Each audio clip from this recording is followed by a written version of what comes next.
Cody Maxwell. Thank you for joining me tonight. I appreciate you coming. I thought we would start with how we know each other. Okay. And how you and I have started this together.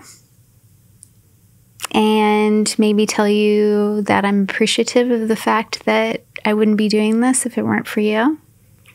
Well, it's mutual. Yeah. So, yeah. Let's start there. With how it started? Yeah. Well, I am always looking for ways to find guests to talk to, and I only choose people I'm interested in talking to. Nobody books anyone for me. No one tells me what to do. And so everyone that I ask is someone I really want to talk to.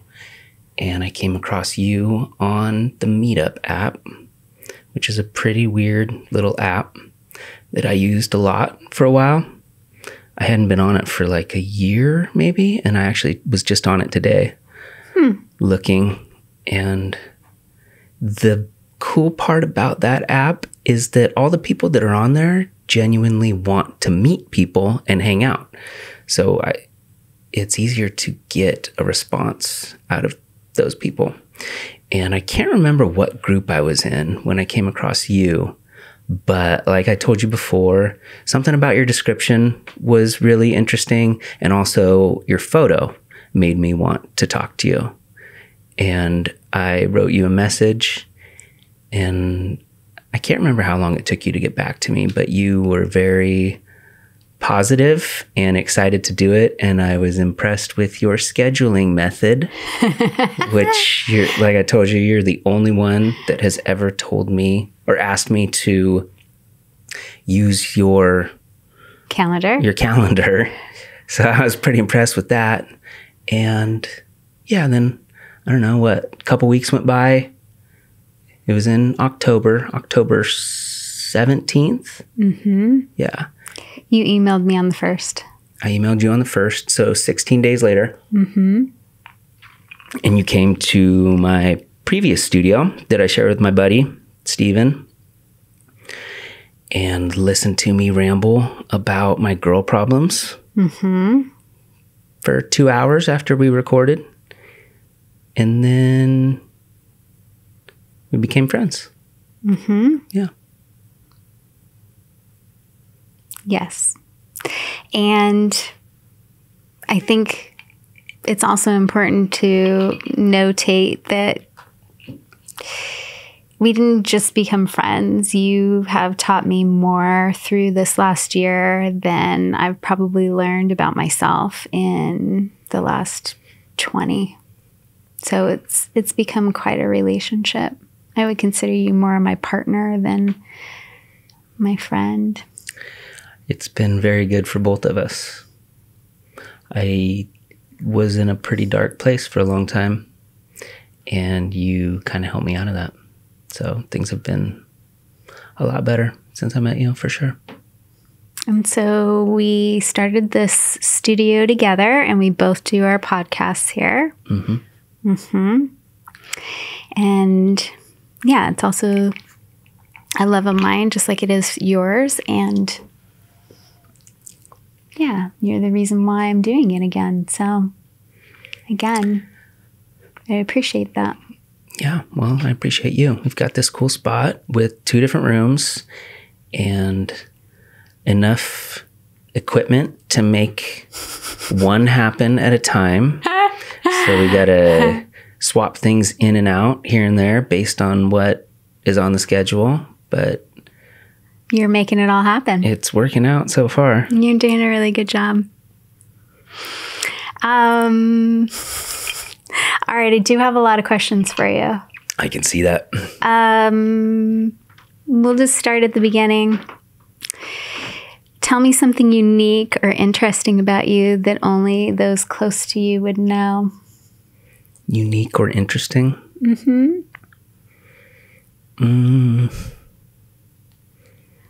Wow, that's tough. I don't know. I'm not good at talking about how awesome I am. Okay. I guess what's cool to me is that I have a lot of things that I like to do and a lot of things I pursue.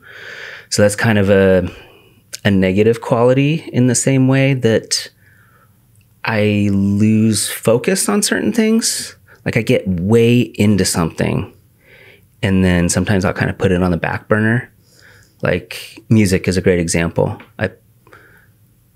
I was in love with music forever. And then when I got married and had kids and stuff, I kind of stopped pursuing it as much and I got into photography. And so I didn't play drums for 10, 12, 15 years. And I got into photography and doing design and other things. And then I kind of shifted out of that and started podcasting. And so I don't take photos anymore. But recently I did buy a drum set and I've been playing a lot more music. So that kind of came back in. But yeah, I only have so much time each day or each week to really focus on something. And so it's hard. I mean, I do a ton of stuff at my house too. So I have all these things that I enjoy doing that I just don't have enough time for.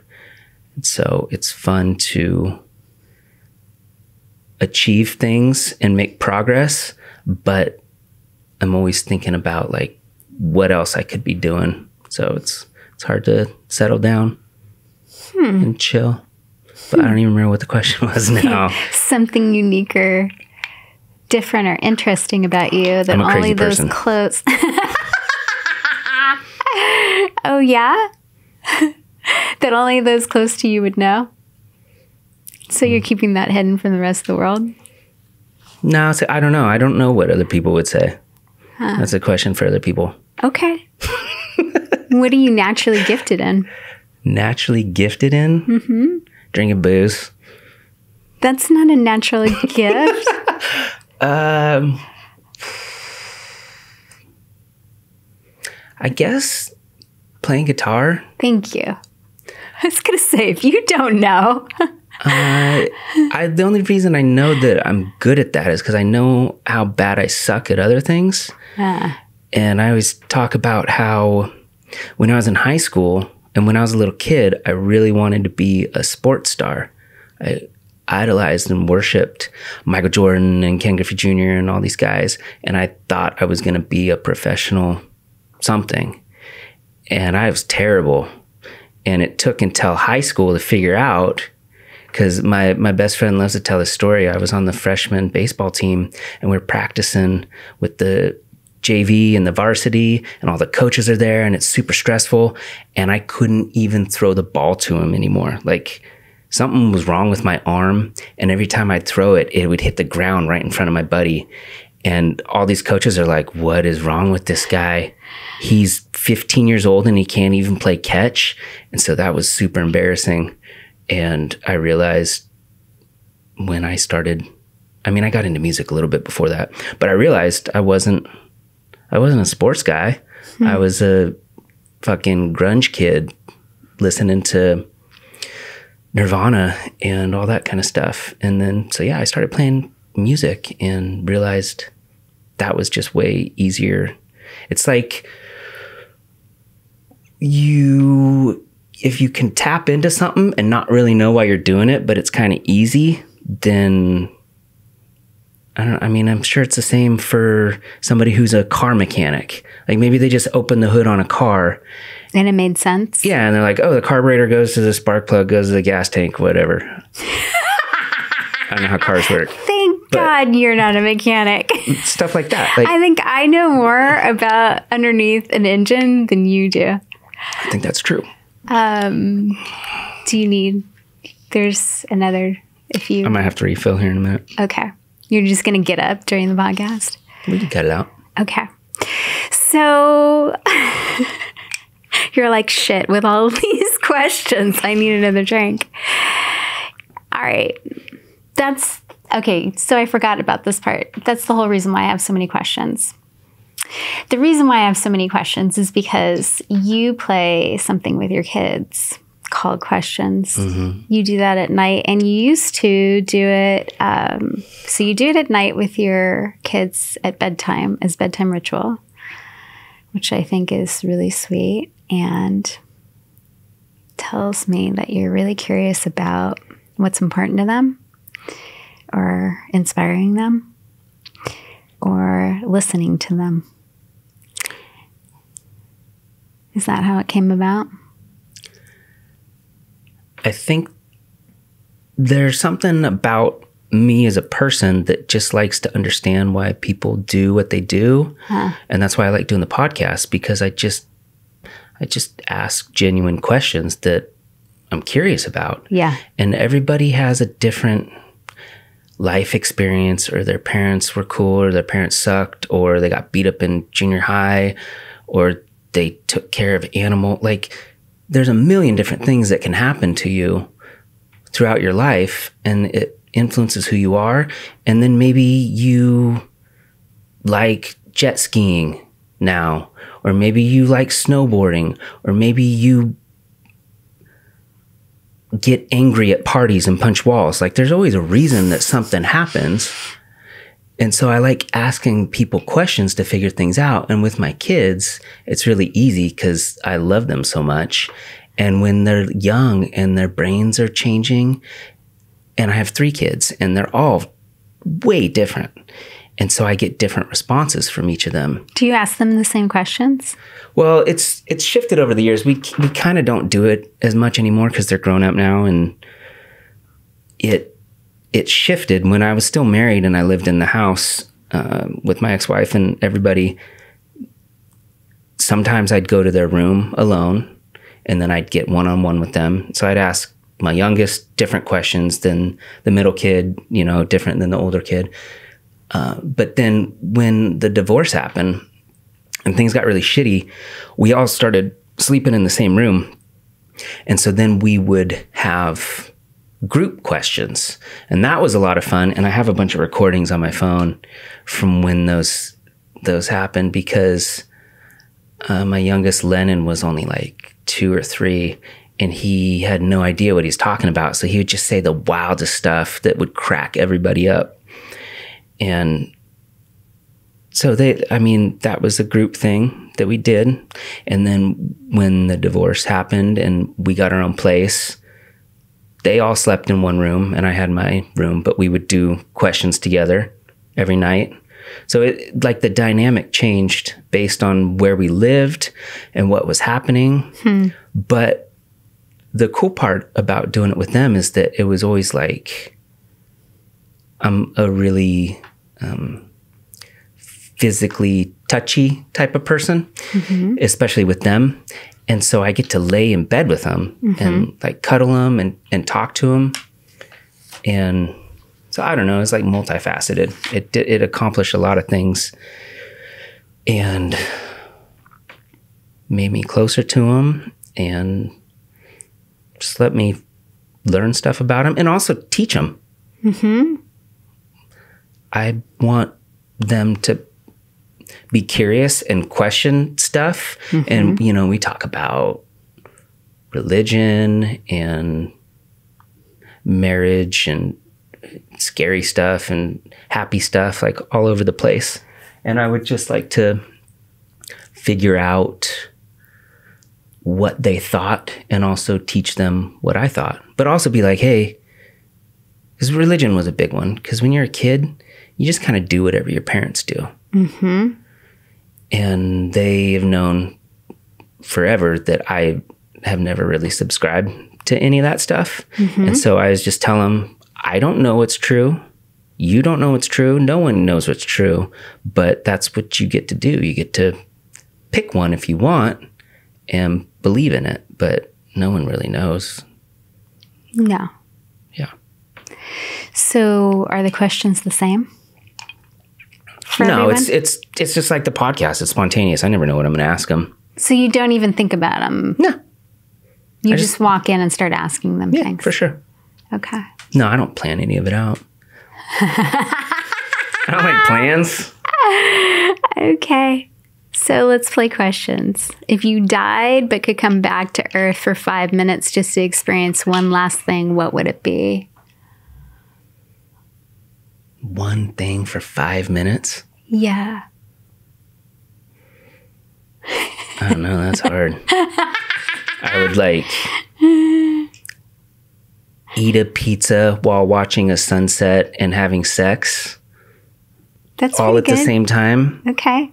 For 5 minutes. I'm just I can't pick one. Maybe That's pretty good. While eating pizza. I'm just trying to combine all the awesome stuff. What about the margarita? Yeah, or margaritas.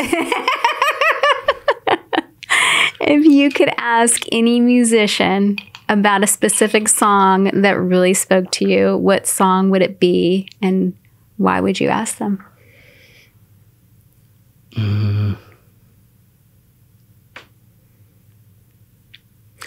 I'm really fascinated with having nothing and then creating something that changes everything. Like if you can think about just something generic like Stairway to Heaven. At one point that song didn't exist. Mm-hmm. And Jimmy Page was sitting there, and I always picture, he's hanging out in the bathroom, brushing his teeth, or he's sitting on his bed at home, or maybe he's on a tour bus or something. And I always just think about that moment when that thing gets written, and then it's it becomes something bigger. And it's whatever song you can choose. Smells Like Teen Spirit, or fucking Pat Benatar, or Coldplay, any huge song that somebody wrote. It didn't exist until they wrote it. Right. And somehow, or fucking anything the Beatles wrote, somehow you channel that stuff. That's what I think as a musician. I don't think you're really writing it. I think you just somehow, it's some weird wavelength that you can tap into, and you get on it and you just write it. Because sometimes, I don't really write new music anymore, but when I used to write a lot, I'd come up with crazy, awesome stuff, and I wouldn't even know how I really did it. Mm-hmm. You got out of your own way. Yeah. And creative people talk about that a lot, like artists and poets. I don't know that you're really doing it. I think you just find it somehow. It's like stumbling around in a dark room looking for your keys, and you find the keys. Or maybe you just set your ego aside for a second and don't judge the creative process and let it come out. Yeah, but not everybody can tap into it. No, some people are definitely more able to, for sure. So is there a specific musician that you would ask? Okay. I just keep rambling and forgetting what the questions are. That's okay. I'm not used to talking this much. I know. It's so good. You're doing great. Well, I don't know that I could choose a specific song, but I know a lot about the Beatles and how they wrote and when they wrote. And there's this really perfect example in, I think it's called Get Back. It's a documentary that just came out that Peter Jackson did, the guy who did Lord of the Rings and a bunch of other stuff. Mm-hmm. He went through 900 hours of video that they recorded. The Beatles were in the studio getting ready to record, God, what is it called? Let It Be? I forget what the album's called now.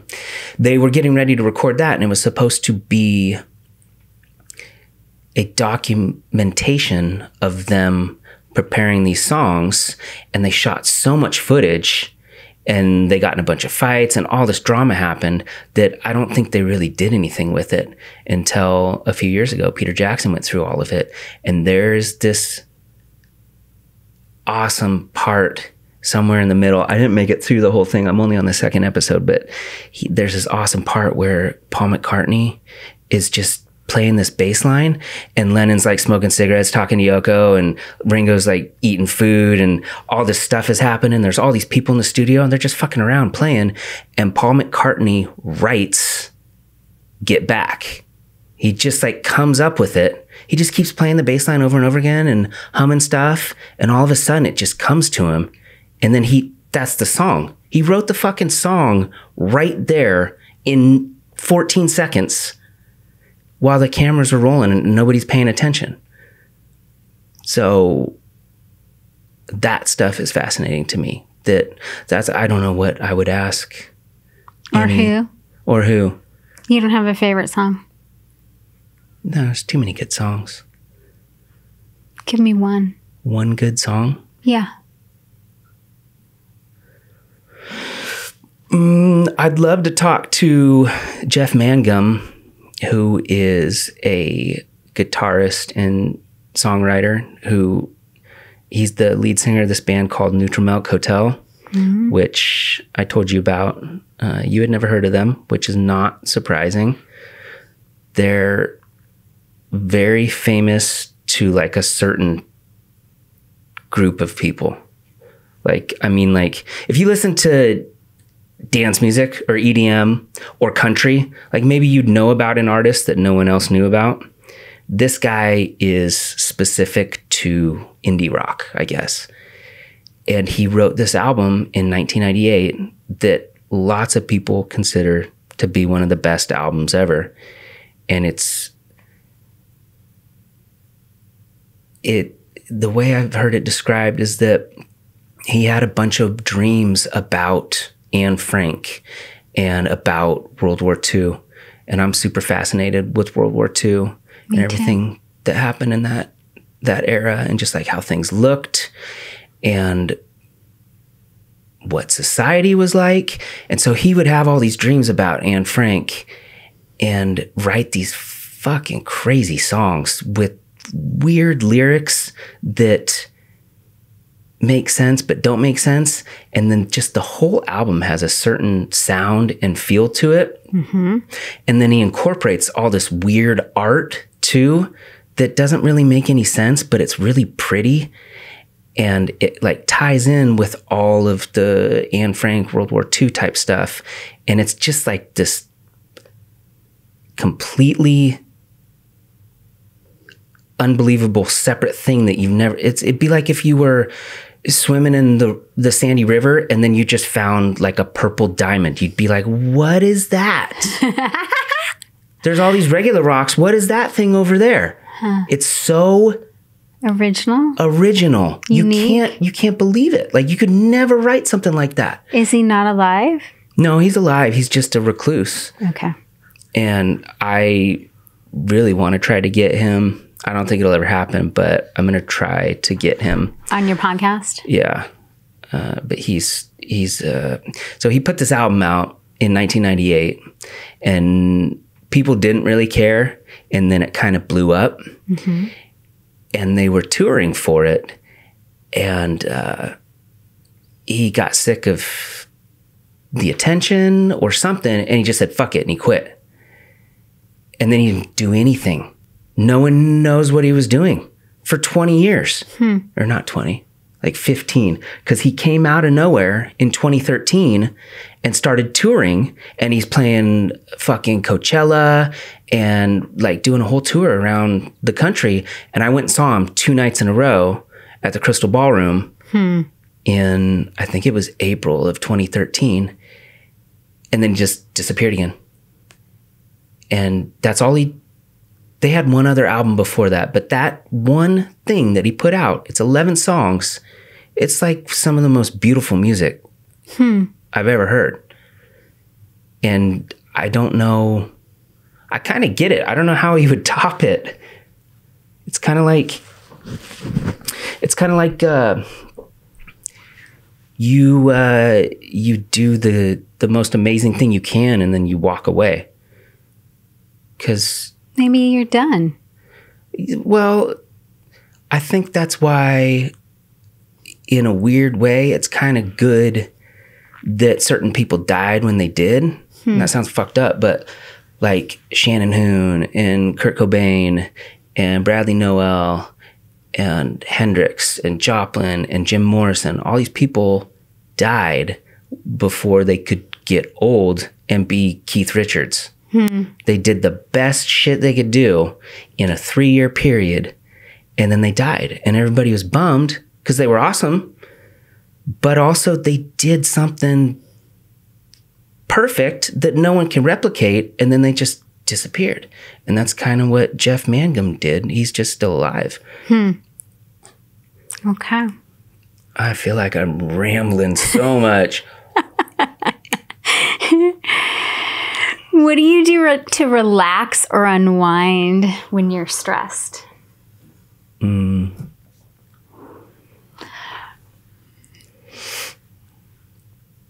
I guess people have different ways of dealing with stress. Some people can't handle it. Some people like it. I think if I were to evaluate it, I think probably what I do is I like itemize it in my brain. And I know there's 20 things I have to do. And they usually say you're supposed to do the easiest thing first, right? And then just get it out of the way. It's kind of like when they talk about taking care of your debt. They're like, get rid of the small stuff. Then you're eliminating items. And that's why I think I hate clutter so much.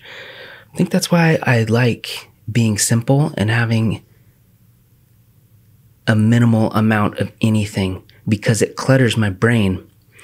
And if I have less stuff to worry about and less stuff on my coffee table or less things on the kitchen counter, it's a form of stress that I don't have it if it's not there.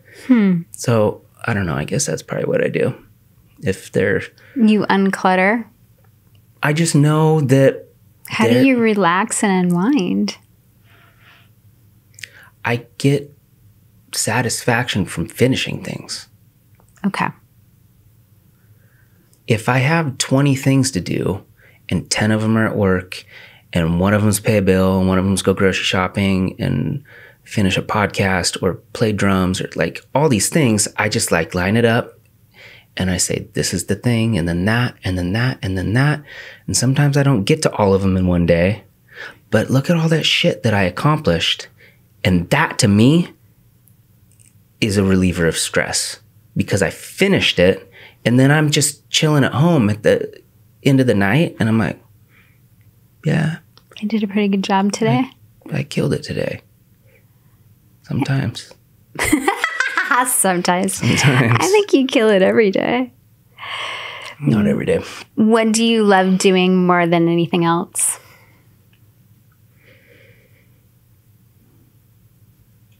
I don't know. I like things in moderation. You like things in moderation? I don't want to do podcasts 14 hours a day. I don't want to fix my house 14 hours a day. Got it. I don't want to hang out with anyone in my life 14 hours a day. Like, I need little bits and chunks of everything because I appreciate it more when it's smaller. I've told you this before, like about fixing stuff at my house. That's not my job. If fixing my house was my job, I'd probably fucking hate it because it's the thing I have to do. And that's why work bums me out sometimes because I have to do it. But then when it's done, I get to go do all the cool stuff that I get to do. But yeah, like if I, back in the day when I wanted to be a touring musician, if I somehow got famous and could tour, I probably would have fucking hated it. Because that would have been my job. It's weird. You know that you haven't answered a question yet. I asked you, what do you love to do more than anything else? Are you getting what you wanted out of this one? Smart ass. Okay, what is the real question? What do you love to do more than anything else?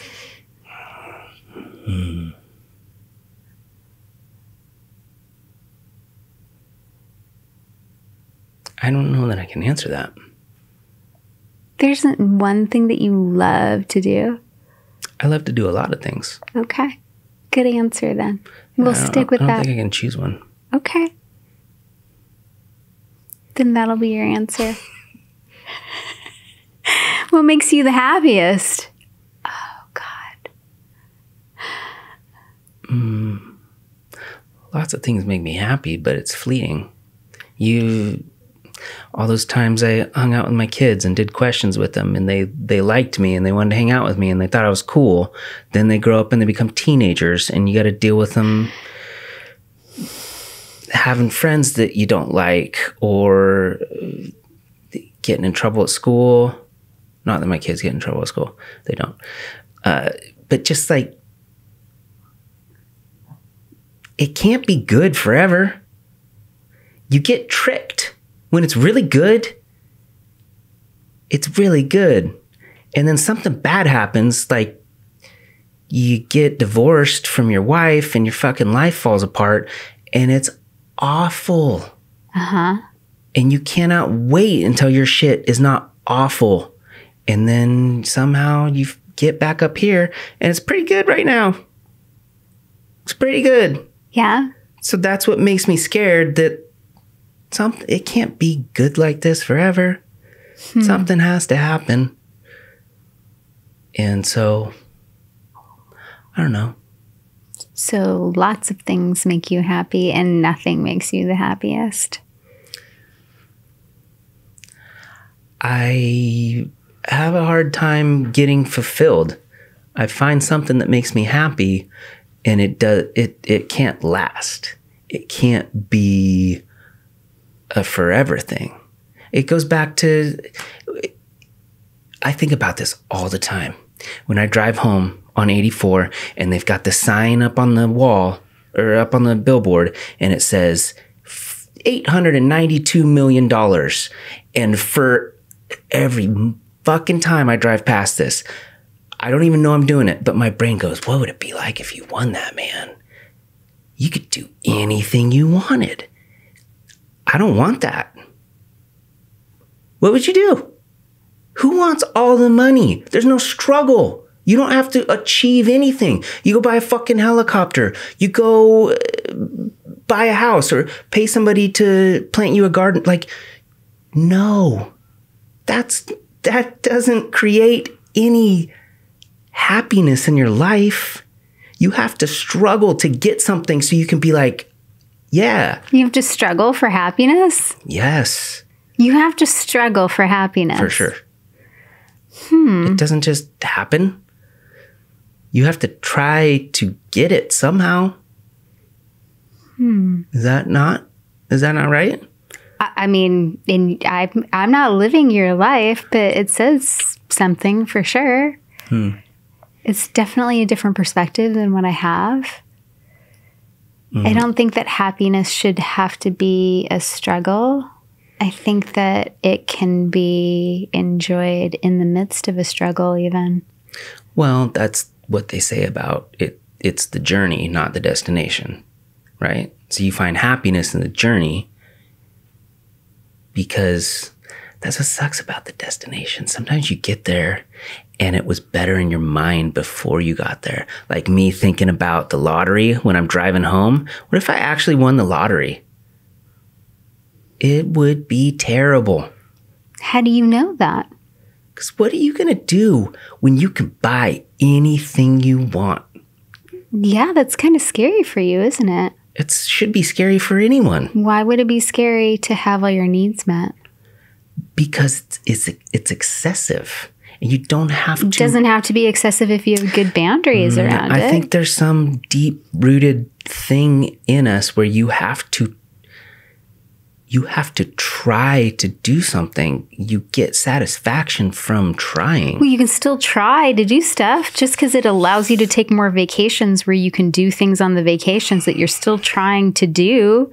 You could take lessons in something that you wouldn't have allowed yourself to do before because you could actually afford to do it. You could buy an entire education, library. You could buy all kinds of things to improve your life that would continue to have you work towards things. It would just enable you to create more. So all money is really creation. It's just energy. And it allows you to do more of what you're already doing. That's it. We've come to vilify it for sure through how we were raised or how our parents raised us around money. But really, it's not the enemy. It just allows for more. It's a multiplier. So it's a multiplier of your happiness or it's a multiplier of your sadness, right? It would allow you to drink more or do anything more in excess. So it just depends on if you are centered and you make good choices in your life, it's just going to magnify whatever you're already doing. So if you have a gambling problem, of course, it's going to make it really terrible to lose all that money, right? It's just going to magnify whatever habits you already have in place. And so if you're already a happy person, you could still have more happiness. It's not like it's going to rain on your happiness. If anything, it could increase it because it would allow you to have more of that. I hear what you're saying, and I agree with aspects of it. Okay. But you still feel like there needs to be a comparison of suffering. Well, there's going to be suffering irregardless of happiness in your life. I'm not saying suffering. I'm saying a struggle. Okay. Well, okay, so maybe your argument is centered around, like, as an example or analogy, parents that work hard for a living and like create a business, and then their kids come in and take over the business and they don't appreciate it quite as much because the parents cultivated that or had to work for that, and the kids just kind of slide in, right? So I get what you're saying, that you have to work towards things in order to have satisfaction, but we're talking about happiness, not satisfaction. And in my opinion, you can have happiness. Happiness is a feeling. Satisfaction is more of a quantitative, I don't know, like goal or pursuit, how you quantify things. Okay. Okay. Yeah. That's how I see it anyway. I'm not trying to. I'm with you. I'm not trying to convince you of anything, though. What? Okay, this should be interesting too. So, what makes you feel loved? Well, I knew you were going to ask me about love. I think there's lots of different ways to show someone love or give someone love. What makes you feel loved? What makes me feel loved?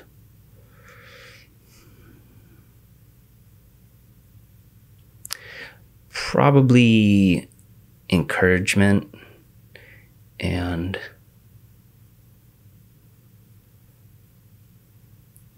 companionship. A feeling of I'm on your side, I guess. Support. Yeah. Someone who has your back.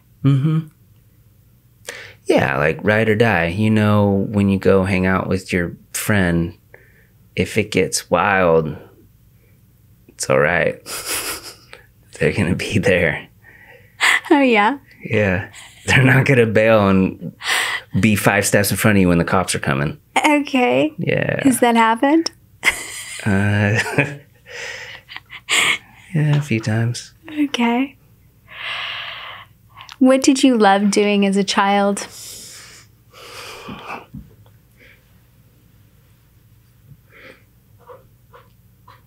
Well, I had lots of hobbies. I bet you did. We had an ant farm once. You did? Yeah, I wouldn't really call that a hobby, but it just popped in my brain for some reason. We played old school Nintendo. I played soccer, played baseball, like I was saying. I was way into baseball cards. I had lots of baseball cards. I used to do this thing, which is actually pretty cool. I don't even know how the fuck I came up with it. You take a card, like I did it a lot with the Portland Trailblazers because I grew up in the Dalles and that was everybody's team. And so I would get a Clyde Drexler basketball card and I would put the card in an envelope and then I'd take another envelope with my address on it and a return stamp, and I'd put it inside the envelope, and then I'd write a note, and I'd say, hey, Clyde, you're my favorite basketball player. I love you, whatever. Please sign this card. I've put a self-addressed envelope in there so he doesn't have to do anything. And who knows if he's actually signing it? He probably is, but somebody else is going to stuff the card in there and send it back to me, right? So I did this to Clyde Drexler, Jerome Kersey, Terry Porter, David Robinson, Barry Bonds, Nolan Ryan. I sent this shit everywhere. And I got so many autographed baseball and basketball and football cards sent back to me. It's pretty wild that they would do that. Well, you don't think they appreciate their fans, especially if they're kids and they get this sweet note? I mean, now knowing, being a father, if you got this sweet little note in the mail from a kid, would you be like, nah, and throw it in the trash? I don't know. I wonder what would happen now. It was a different time then. That was 1993 or something. Sure, but still.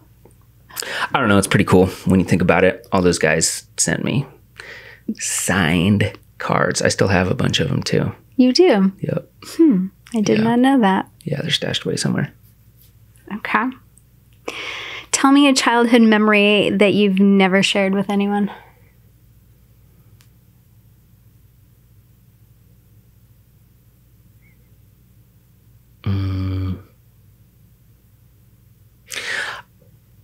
I don't know if this happened or not, or I made it up, but I remember this really dramatic thing happening when we were at my grandma's house in Southern Oregon, and there was a bunch of people on snowmobiles, and they were like doubled up. There were 2 snowmobiles and 2 people on each one, and someone almost fell off of a cliff.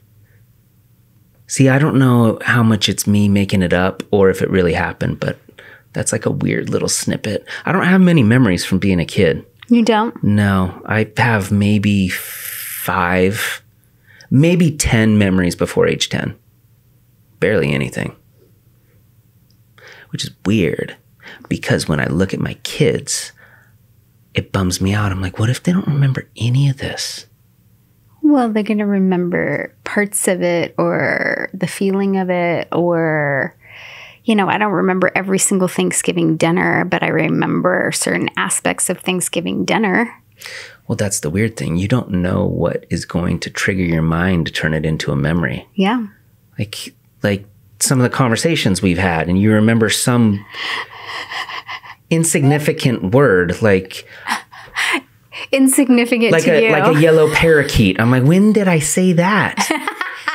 You're like, June 17th. Well, kind of like the purple diamond in the river, right? Mm-hmm. Like I've always been attracted to words. I've always been attracted to words. I've read a lot when I was a kid, and so I love language. And when you say things, I remember them because it's important to me. It's not insignificant what you say. You know, it's important. But sometimes it is, because I'm just like I have been today. I'm just rambling, saying stuff, and somehow your brain picks up on it. Well, your brain is all full of like stuff like, you know, Theodore Roosevelt was doing something on, I don't even know what year, but you remember stuff like that. Numbers for some reason. Yeah. So we remember things, and you could argue that isn't as important to you to remember, but yet you remember it. But wouldn't you say on average you remember the things that are important to you? I remember facts for some reason. Okay. Do you remember the things that are important to you? I try to. Like, can you remember Lennon's first birthday? No. Okay. I mean, there's pictures of it. When I see the pictures, I feel those emotions, but I don't remember who was there or what was said. Okay. No, a lot of that stuff just is gone. Yeah. That's why I take photos of everything. Well, you can't remember everything. No. Okay. What do your friends most appreciate about you?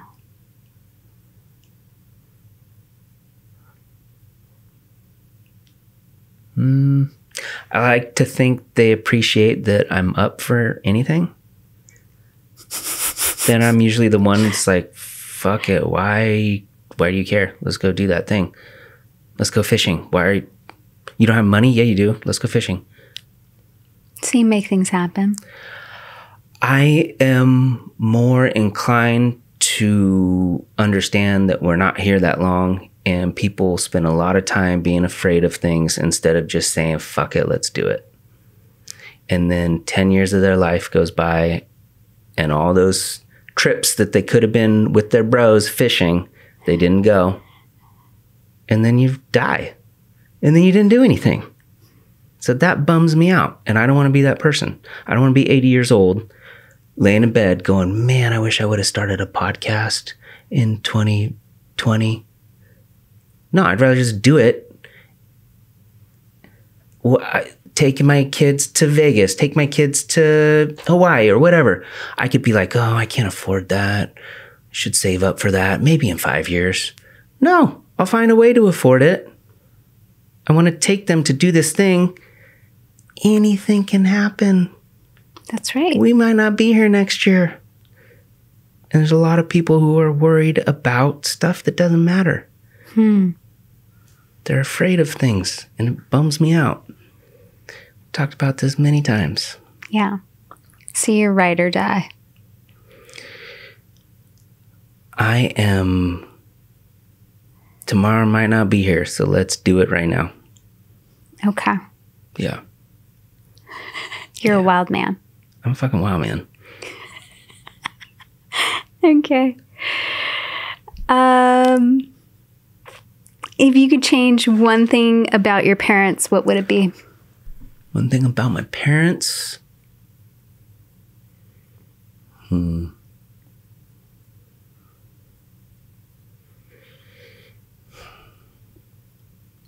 parents had me when they were really young, which, if I be positive about that, I could say that they were young people when they're young people now. So they get to experience their grandkids and still be mobile. My dad came from a very, very poor family. And so he struggled for a long time and built... To be happy? Well, he didn't want to be a poor person. I'm teasing you only because you had that conversation with struggling and happiness. No, I'm just saying this is a huge part of why I believe in struggle and doing stuff for yourself, because no one should give you anything. You should fucking figure it out. And he was very poor, and he didn't want to be poor. And so he got a job and worked his way up to being a manager at Les Schwab. And when he did that, it was a much better company, and they took very good care of their employees and bonuses and retirement plans and all this kind of stuff. So he spent his whole life working for them, but he did what he wanted to do in terms of being financially successful and turning around what he was raised in. And what is the question? Where am I going? If you could change one thing about your parents, what would it be? So what I'm saying is they were young when they had me, but they were ambitious. And my mom had her own problems with her parents. She was raised in a Jehovah's Witness household, and they shunned her at 18 and took her pictures off the wall and told her brother and sister that they couldn't say her name anymore. They essentially erased her. And she grew up in a small town in Oregon, Lakeview, Oregon, like 2,000 people, 3,000 people. And everyone in the church shunned her. So she'd go to the grocery store and people would pretend she wasn't a person. They wouldn't make eye contact with her or talk to her. So you can imagine what that would have been like in a small town. So they both came from these weird, difficult backgrounds and had me young, probably totally didn't mean to. And then they turned it into something. And so what do I dislike about them? What would I change about them? Dislike. If there is anything that you could change. Let me just twist your words around, okay? If you could change one thing about your parents, what would it be? That they didn't have you so young? No, see, I think it was a good thing. I guess I would say I wish that they would have cared less about certain things when I got to high school. My dad I was a little grunge kid, rocker kid with holes in my pants and shoes that were falling apart, and I grew my hair out, and it didn't jive with what he thought I should be. And he just wanted me to be a successful guy. He didn't want me to be some loser pothead. And I think they might have thought that's where I was going at some point. And so he would make me get my hair cut. And I always thought that was really stupid. And so I don't do that with my kids. So I guess if I would change anything, they didn't understand what I was doing, and I didn't make it very easy on them, but they picked the wrong things to get upset about. And I was so dead set on disobeying them that I don't know. It was a tough time. It was a tough time. Yeah. Yeah. I know it was. Yeah. So I guess that's the thing. All right. Are you going to drink your whiskey? No, I gave it to you.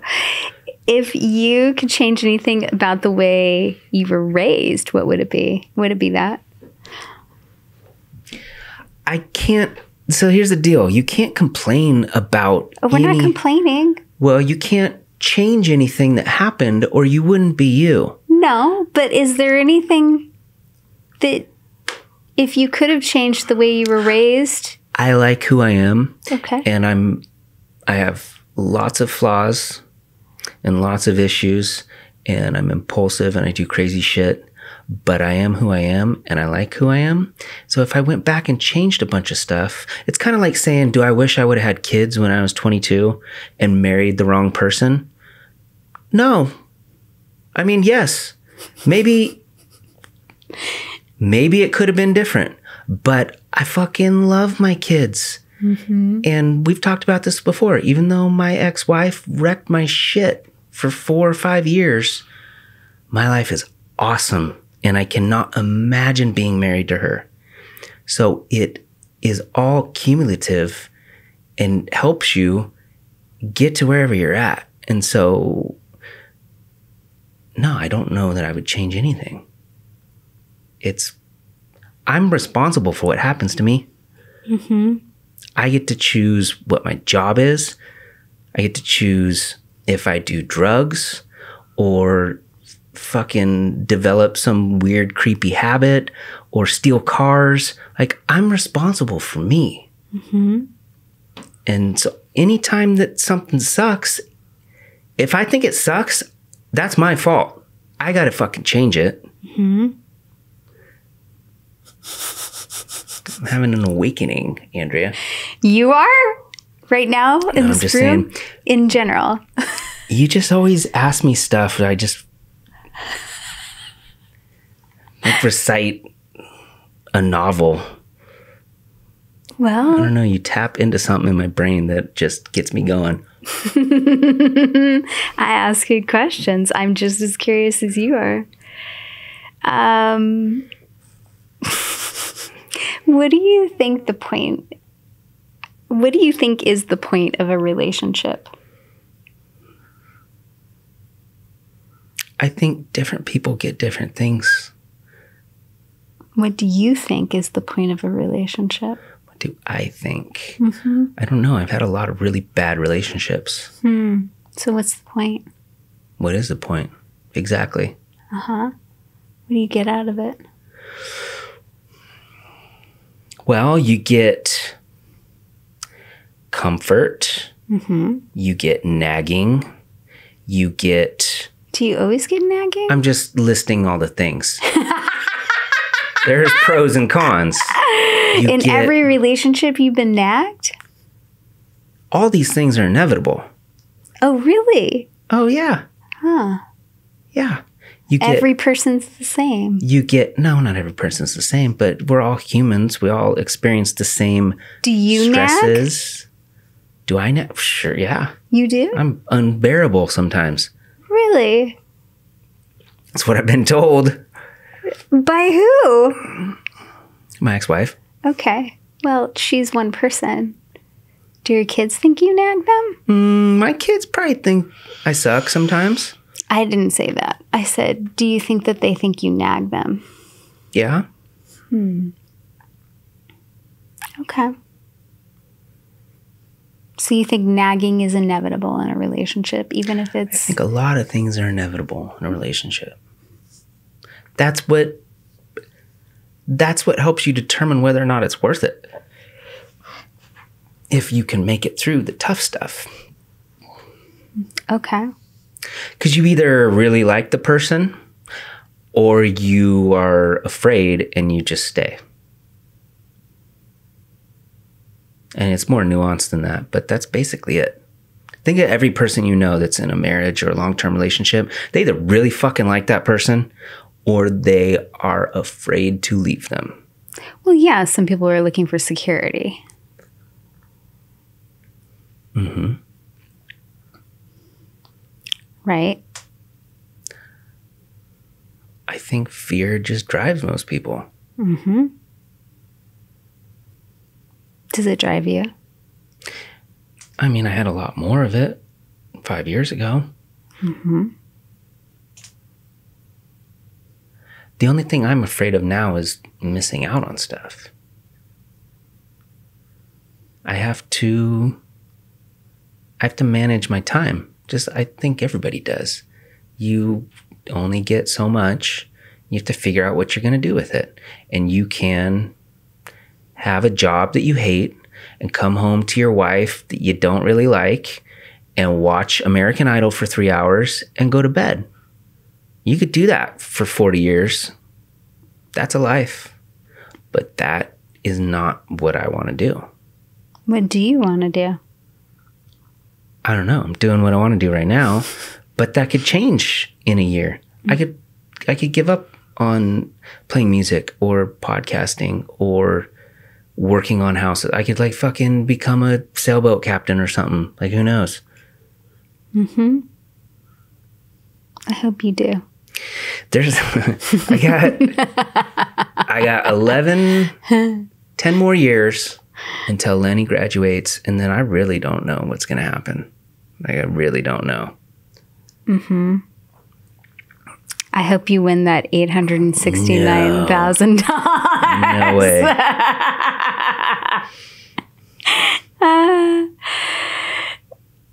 Oh, this is a good one. What is the biggest lesson you've learned from previous relationships?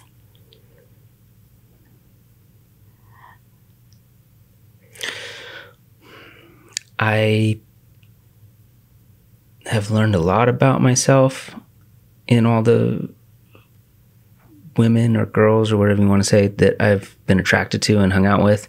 And I usually choose wild, impulsive, unpredictable women. And I don't know how to change that because I think it fits my personality. I've tried to be with boring girls and it doesn't work. Mm-hmm. I need the excitement, which is kind of gross too. I know that it's not right, but I can't help it. It's like, you're not supposed to eat 3 donuts at Krispy Kreme, but then you go there and you're like, fuck it. There's an aspect of... It's all the stuff I've been saying to you. Anybody who's still listening, it'll be they'll be like, yeah, no, I get it. Yeah. What was the question? What is the biggest lesson you've learned from previous relationships? Well, what I should have learned is find a nice girl. But that's not going to happen. So I guess what I have learned... Why is that not going to happen? Because it's too boring. It's too boring. I I told you about some of the academics that I've interviewed recently, and they all have spouses that they've been with for 50 years. Mm-hmm. And that's great. I'm not disrespecting anybody who can stay in a marriage that long. But to me, the reason that that works for those two people is because they're boring. And I'm not saying that in a negative way. I'm just saying they're predictable. They probably wake up at the exact same time every day. They eat the exact same thing. They have a very interesting They have a Hot Pocket for lunch. Is that your parents are? I'm just saying they're predictable. And my life is not predictable. And that's what makes it so enjoyable. There's some things about your life that's very predictable. Like what? Like you're on a timetable schedule with your kids. That's very predictable. Yeah, but I don't have any control over that. Well, yeah, there's lots of things in our lives that we don't have control over, but that doesn't mean that it doesn't make it predictable. Mm-hmm. You have to go into work every day. That's predictable. Yep. I know you're going to work 40 hours this week, at least. You know what, though? What?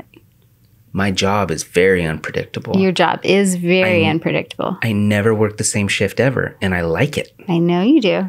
And most people would hate that. I don't know that most people would. I think what maybe I've come to a realization, maybe not, we're not the same people, but being with someone doesn't have to necessarily be boring. The more that you're with somebody, the more you deepen the intimacy and the trust in the relationship.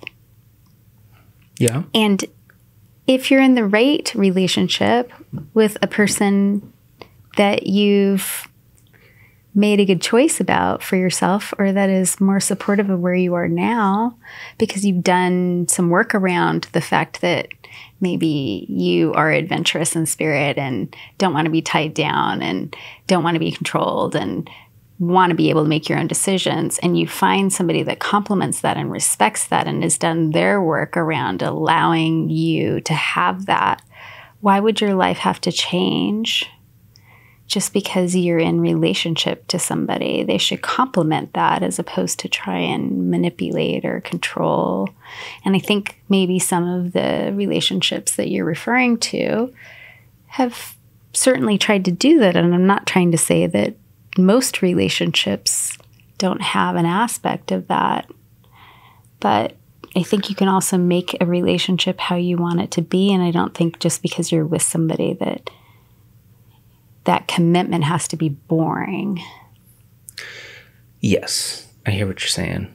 And also, you change over time. Yes, you do. The early relationships in my life, I was a different person. They were probably a different person. It's constantly in flux. Mm-hmm. And you get smarter, hopefully, the older you get. Mm-hmm. And you learn more stuff. You learn what you don't like. That's right. You learn warning signs. You also, you pick differently. You choose better for you, potentially, because you know what doesn't work anymore. Yeah. I mean, I know people who choose the same person every time and they break up every 3 months. Yeah. But we were talking about you. You just want to talk about me. Well, the podcast is about you, Cody. It's your podcast. Yes, this episode. I'm interviewing you. What's one big decision you've made in your life that's had the biggest impact?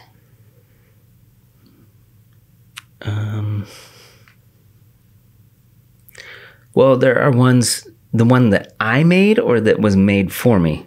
No, the biggest decision you've made. The biggest decision I've made. Yeah. Yeah, I think about that one a lot. The decision to move to Phoenix and go to college. When I was in high school and I graduated, I knew that I couldn't choose a career. I thought it was stupid that you had to figure out exactly what you want to do for the rest of your life when you're 18. That's a fucking retarded thing to ask an 18-year-old. Sounds like you. I'm like, why would anyone pay hundreds of thousands of dollars to go to a college? You have no idea.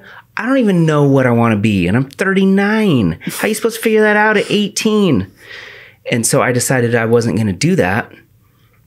And honestly, I wish I would have went, because the college experience, that 4 years has got to be insane. All the friends you meet and all the girls you meet and jobs you have and professors, like all that kind of stuff. Like a part of me feels like I really missed out on that. But I did a lot of drugs and hung out with a bunch of people and drank beers and slept on couches and stuff. And then I got to 20 years old and I was working at Radio Shack. And I knew that wasn't a career path. And so I said, I need to figure out what I'm going to do. And I decided to move to Phoenix or Tempe, Arizona, to go to studio recording school. And that was the most insane thing I ever did. I loaded up my car and I drove from Portland or from the Dalles to Phoenix, and I stopped 2 or 3 times to see friends and stuff. And then my dad followed me in a U-Haul a few days later, and we met in Phoenix. And then I had my 21st birthday by myself. And I went to a gas station to buy beer for the first time legally, and the guy didn't card me. And then I went back and drank by myself in the apartment. And so that was the biggest, craziest thing I'd ever done. And then right after that ended, part of the requirement of the course is that you do an internship. And I could have went to Nashville or New York or LA or some other large city that has a studio or a group of studios so you could intern at. But I knew that I wouldn't get a job for years after that. And I didn't want to be broke as shit forever. So I came back to Portland and moved in with my buddy, and I interned at KPTV, which was a TV studio out in Beaverton, which had nothing to do with what I went to school for, but I had to finish this internship. And while I was at this friend's house, Cody Farger, his girlfriend, worked at a Hollywood Video in Gresham, and her coworker was this little tiny blonde girl. And she came over. I had only lived there for 3 weeks, and she came over to party with us one night, and then we started hanging out, and then I got her pregnant less than a year later. So that's kind of 2 events. But if any of those things would have been changed, I would not be here. I would not have kids. Where would you be? I have no idea. It would have been dramatically different if either of those things hadn't happened. If you could be anywhere right now, where would you be? Like in a career? When you said I wouldn't be here, I meant on the moon? What are we talking about? I was assuming you meant in Portland. Oh, fuck Portland. I would not be here if my kids didn't live here. I know. So I was assuming that when you were referring to I wouldn't be here, that you meant I wouldn't be here in Portland. So if you could be anywhere, where would you be? Well, I'd have to be wherever my kids were. Uh-huh. That's the most important part. But if, let's say they're all grown up and graduated, like in 10 years, where would you be? Well, it would be dependent upon money. Uh-huh. That $849,000. I can never remember the number. $849 million. I'd take 1,000. That'd be all right. I would be. Well, if I was comfortable, I would have multiple houses or multiple places, and I would just go wherever. But if I had to choose one, I'd probably choose Hawaii or Croatia is really cool. Italy's really cool. Mm-hmm. Somewhere warm. Mm-hmm. I'm done with the rain. You do so well in the rain. I'm so done with the rain. You like stand in a t-shirt in the rain. I hated Phoenix so much the 9 months that I lived there. Because it was so hot? Because it was hot and I wore shorts and a t-shirt every day. I fucking hated how predictable it was. Oh, interesting. Yeah, it was very predictable. Yes, it is. I grew up like that. And now... That's all you care about. I would move to Phoenix in a heartbeat. That would be awesome. I'd wear board shorts and a tank top. Every day. And flip-flops. Every day. Yep. And that wouldn't get boring? It probably would. Uh-huh. Quit evaluating me. It wouldn't become predictable. What's a fantasy you love to imagine doing but would never want to do in real life?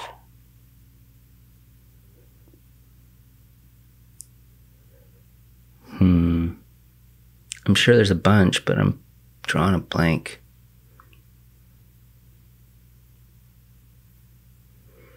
I don't know. Sometimes I think about having a different job.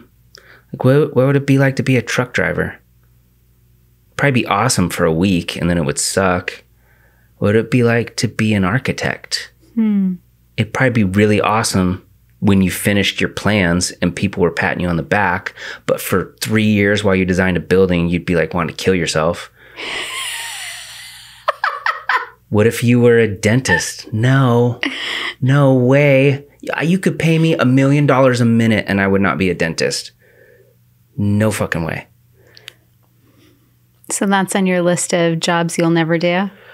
What is it? I keep forgetting what the questions are. For a while in my life, I had this running list of the jobs I would never do. I'm glad you know. You got to keep that straight. That, as they would come across things like trash truck driver job, I would never do. I would never do it. They get paid really well. That'd be better than a dentist. I would never do it. I would be a dentist over truck driver. Yeah. Up inside people's mouths? No. Yeah. I could do it if I had to. Okay, what's a dream you've never accomplished? Everything. What dream have I accomplished? Well, I'm not dead. So that's cool. Is that a dream of yours, to be dead? No, I guess I said that wrong. No, I'm just saying, like, that's what makes it a dream, is that you never get it. So you've never received any of the dreams that you've wanted? Never? What? I guess you dream about having kids, and that's better. That's what's crazy. Having kids is better than I thought it would be. But I can't think of anything else. Like, I wouldn't want to... Imagine if you were Jennifer Lawrence and you... Or let's use Leonardo DiCaprio, because I think it took him a long time. Imagine you are Leonardo DiCaprio. You're sailing around on yachts, banging 19-year-olds, hanging out with De Niro. Fucking life is awesome, okay? The only thing you ever have really wanted is to win an Academy Award, and these motherfuckers will not give you one. So it's this unattainable for the guy who can have anything he wants. And then one day he finally gets one. I think he won it in 2016 or 2017. He's been acting for 20 years and they finally give him an Academy Award. Then what? You have other dreams. That's what I'm saying, man. That's a crappy way of looking at it. But like, once you get it, then you're like... Then you work towards something else. I guess so. Are you afraid to dream, Cody? I have lots of dreams. Okay. I just don't want them to become real. Oh, yeah? Why not? You get some fear around them coming true? No, I think they're better when they're dreams. Do you really want to walk on water? Do you? If that were your dream, do you really want to be able to do that? Do you? Do you want to become Jesus? Become the most divisive person in human history? Do you? We were talking about you. I do not want to be Jesus. And no. that's not a dream of yours. What's a dream of yours? A dream of mine? To interview Jeff Mangum from Neutral Milk Hotel. Okay. And maybe somehow I make that happen one day, and it's terrible. Maybe. And he sucks. What if it's amazing? That would crush me. What if it's amazing? Why would it crush you? Why would it crush you to meet him? Wouldn't there be some other aspects of it that would be really amazing, even if it didn't line up with your expectations? I'm saying, wouldn't it be possible that you might enjoy the experience? It's like, what if you were in high school and you're always checking out that fucking super hot girl, and you're like, no way, man, there's no way, it's never gonna happen. And then one day you hook up with her, and she's terrible, and her breath is gross, and she's got like 6 toes, and you're like, no. So all dreams are disappointing? I'm saying there's always if you build it up too much. Yeah. So don't dream. Is that what you're saying? Kids don't have dreams. No more dreams. Never. I'm saying that's the problem with expectation is We're not talking about expectations. We're talking about dreams. But expectations go in line with dreams. Do they? Yeah. Can't you just freely dream? Well, then you just need to get a job, man. And then recognize that sometimes your expectations of what happens may not always line up with what happens, but you still accomplish things. And I hate expectations. You do. They never, ever. They're always better in your head. Do you have a lot of expectations? Oh, yeah. You do? Yeah. For other people and yourself? I try not to with other people, but it's unavoidable. What expectations do you have for me? For you? You're good. You always show up. You're very forthcoming. You're very outspoken with what's going to happen. You're very studious. I can't think of the right word. You're reliable. You're very reliable. I am very reliable. Yes, and most people. Do you find that not. Boring? No, I find that relieving.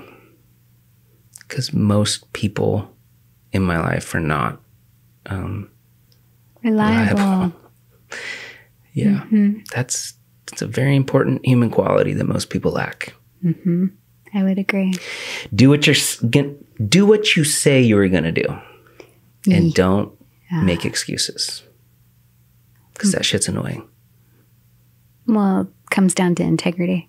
So you don't have any expectations for me? No. I can ask you for anything and you do it. You've made that very clear. So no, I don't expect anything of you. You just are a good person and you just do what you do. And so it's really easy. I'm going to go back to a question. What was the first thing that made you nervous or anxious about me? Nervous or anxious about you? Yeah. Well, when I first met you and you came into my studio and we talked, I don't know, there's always nervous energy because you don't know who the person's going to be. People are usually nervous, and because it's weird, usually people haven't met me before. They have no idea who I am. Most of the time, people don't even look up what it is. They just agree to do it, which is awesome. But they walk in, they don't know what I look like. They don't know anything. They're just like, I'm going to talk to this guy, which is kind of crazy. Like if I was a serial killer or something fucking weird, who knows? But they just show up. And so most people are nervous. You showed up. We've talked about this before. You didn't seem that nervous, but you said you were later. What was I nervous about with you? Yeah. I'm always nervous that it's not going to be interesting. That's my goal. That's all I care about. I have to make it interesting. I have to make it entertaining. Because who's going to care why would anyone watch it or listen to it if it's not interesting? Sure. So that part is hard sometimes because you don't know. Some people want to talk. Some people need more coaxing to get things out. But also, I don't know, having conversations is fucking wild because you have to listen to everything that someone's saying and be thinking about the next question. Mm-hmm. But then if they go too long, then the question is back here and you can't ask that because that would, no, we're already talking about this thing. And so you're like constantly thinking about what the next thing is, but still paying attention and still enjoying it. It's so much different. That's why this is so weird right now because I don't give a fuck. Like I'm not... You are asking me stuff. I have no intention of making it entertaining or like worrying about that. Uh-huh. Like I want to be entertaining as a person, but this is so much different being in this spot. I know. But what made you nervous or anxious about me was the question. That day? No, not even that day. What was the first thing that made you nervous or anxious about me is what I asked you. Well, okay, so I was trying to get to it. I didn't know you. I didn't know what I was going to talk to you about. So it was unknown. And you brought up past lives. And I'd never heard that theory before, that you could die and go up into the cloud and choose what you were going to come down as next. That is the I remember a number of things from our conversation, but that is the one key thing that sticks out the most is that you told me that you go up and you pick your parents and you pick your sister and you pick your brother and that girl that broke your heart 20 other lifetimes, you're choosing her again to be your grandma or to be your spouse in a different way or whatever. Like you fucking blew my mind with that you could pick the people. And I think I asked you at some point, why would you pick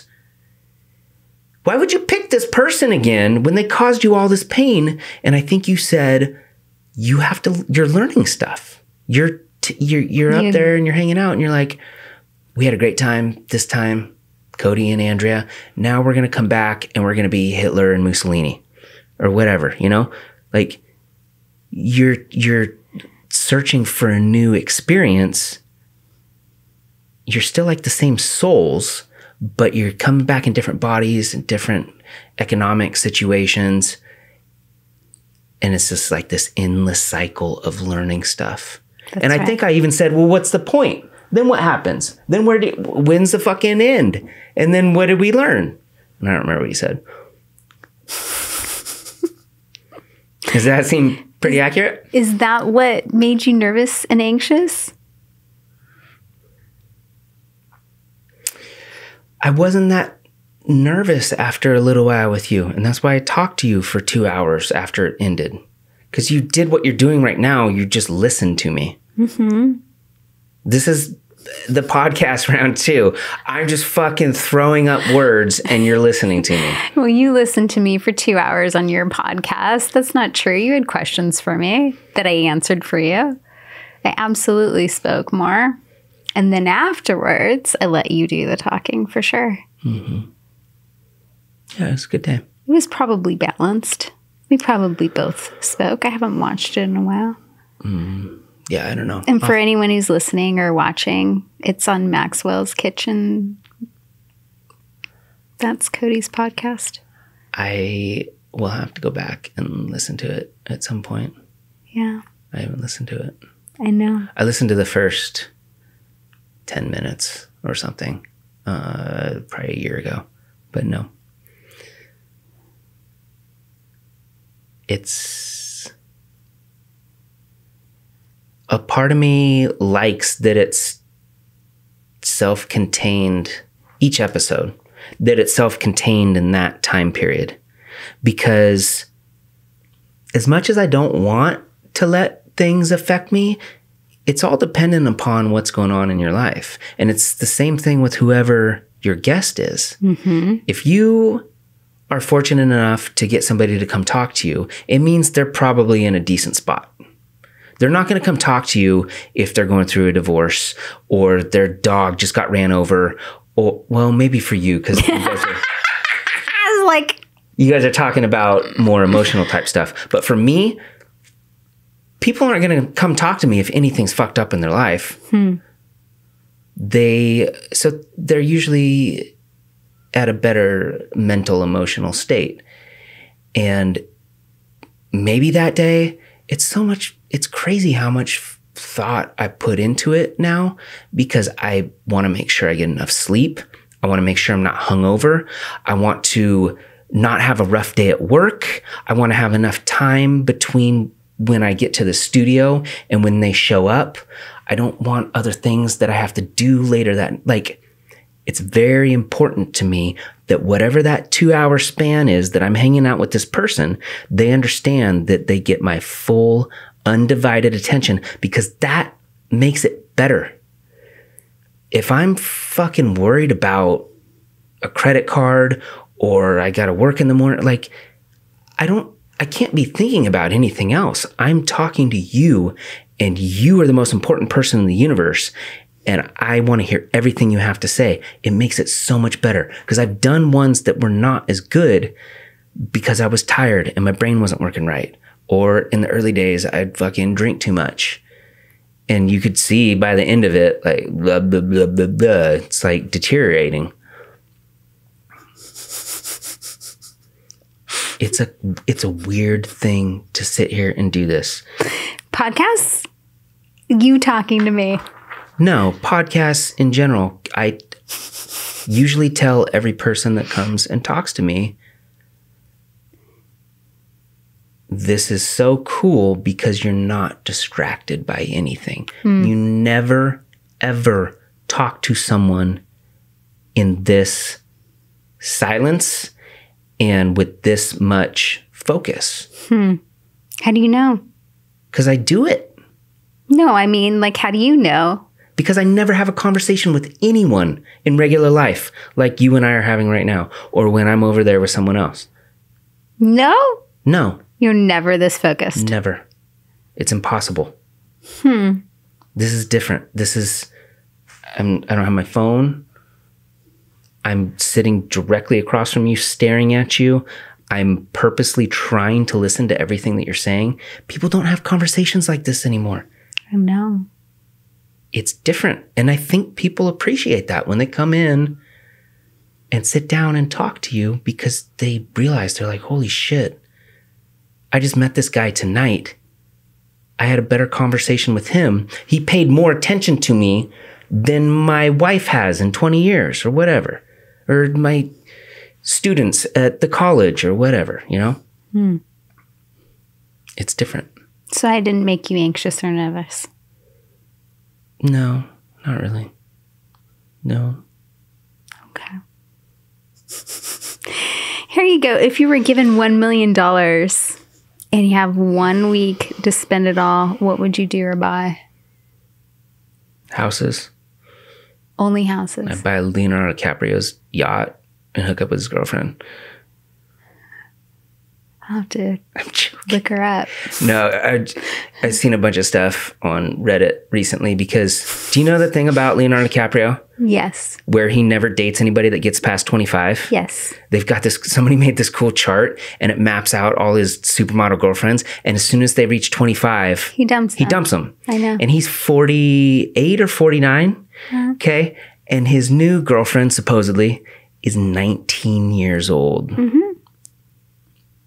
So he's 30 years older than her, and potentially would break up with her in 6 years if they made it that long. So I just she'll be ready for you. I just find it hilarious. It's like, for him, it's like going to the store and picking out a bag of chips. Like, he can have anything he wants. Why? I guess 25 is That's the limit. Or I was reading comments the other day where they said maybe he is his maturity level is more geared towards women that age. That's who you pick. Well, you and weren't aware of that? As soon as they get to 25, they have become more advanced than he has. That's correct. And so he has to go back to somebody called emotional intelligence, Cody. Yes. You choose people who have the same emotional intelligence as you. Yeah. Yeah. Yeah, it makes sense. I don't want to hang out with a 19-year-old. It sounds awful. You just told me you were going to buy his yacht if you had $1 million. It's a nice yacht. Is it? It's not. It's way more than $1 million, I bet. I have no idea. I don't pay attention to such things. What would you do if you never had to earn another dollar? Live on a beach, go surfing, ride on turtles, and get a pet turtle and just cruise the back of that bad boy. I don't think they're meant to carry humans. He's a big one. A really big one. Yeah. Okay. If you could be a character from any book, what would you choose?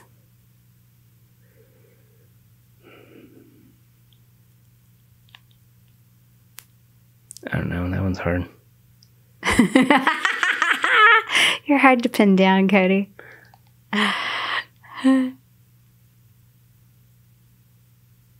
don't know. Next one. Describe your dream home and location. Something really modern with a huge kitchen. Just like a island in the center, like a fucking 50 by 50. Like enormous. Like a great room. Yeah, kitchen. like just basically the house is one room. Mm-hmm. There's no, not really. There'd have to be separate bedrooms, but no, one enormous room. It's called a great room. A great room with an island in the middle for the stove and the exhaust, so you could cook everything out there, and then maybe like a circular with benches, so you could just make stuff and then give it to your friends. And then there'd be a couch on one side with the TV and maybe a couch on the other side with another TV, so I could watch two different things if I wanted to. It'd have to be on a beach.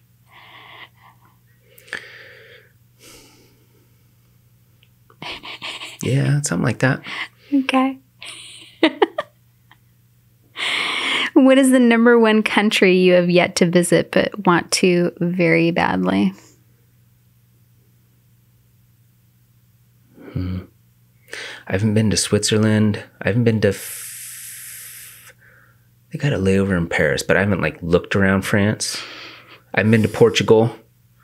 So those would all be cool. I haven't been to Sweden or Norway either, or Denmark. So probably one of those. Okay. Australia would be really cool too, or New Zealand, or Thailand. I haven't been to Thailand either. There's a lot of places to go. It sounds like you're going to be busy. I got to win that lottery. Be miserable first. That's what I hear. It's not going to allow you to do anything good. What's a compliment you wish you heard more often?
dude, that hat is awesome.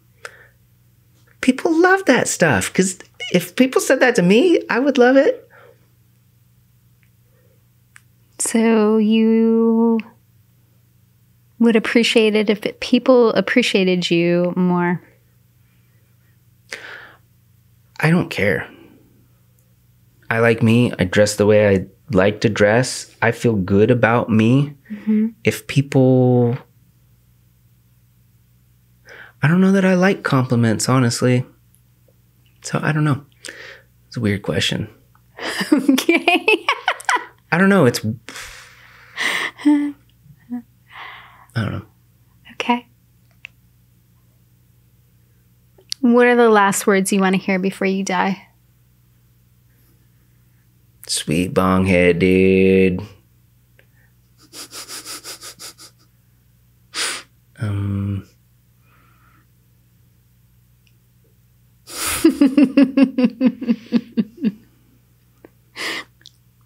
I hope I don't hear any words. I hope it happens and I don't know. Just like in the sleep? I just hope Tony Soprano whacks me from behind. Boom. Done. And you just don't even know what happened? Or that seems like the best way. Why would you want to know? I hope I don't end up in a hospital. Mm-hmm. I know. That would be the worst. No, I don't want to know I'm dying. I just want to be dead. Dying in your sleep. That's the best way, right? Mm-hmm. Yeah. Peacefully. Yeah, you just go to sleep. That could happen tonight. It could. That's why I'm glad I hung out with you and drank some whiskey and answered your questions. Did I answer your questions? It was challenging. It was challenging for you too. Did it go the way you thought it was going to go? Not at all. Good. Good. I won then. But I have no expectations. Yeah. Yeah.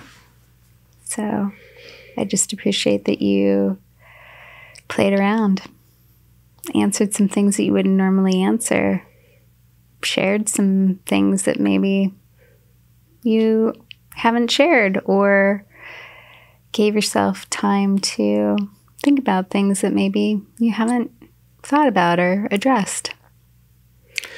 I just want to be honest. Mm-hmm. You were. Yeah. I wouldn't expect anything less. Good. Yeah. And thank you for entertaining me. You're very welcome. And I hope we can have more conversations in the future. I'm sure we will. Not worry about that one. I meant here. Well, we can arrange that. Okay. Come. All right.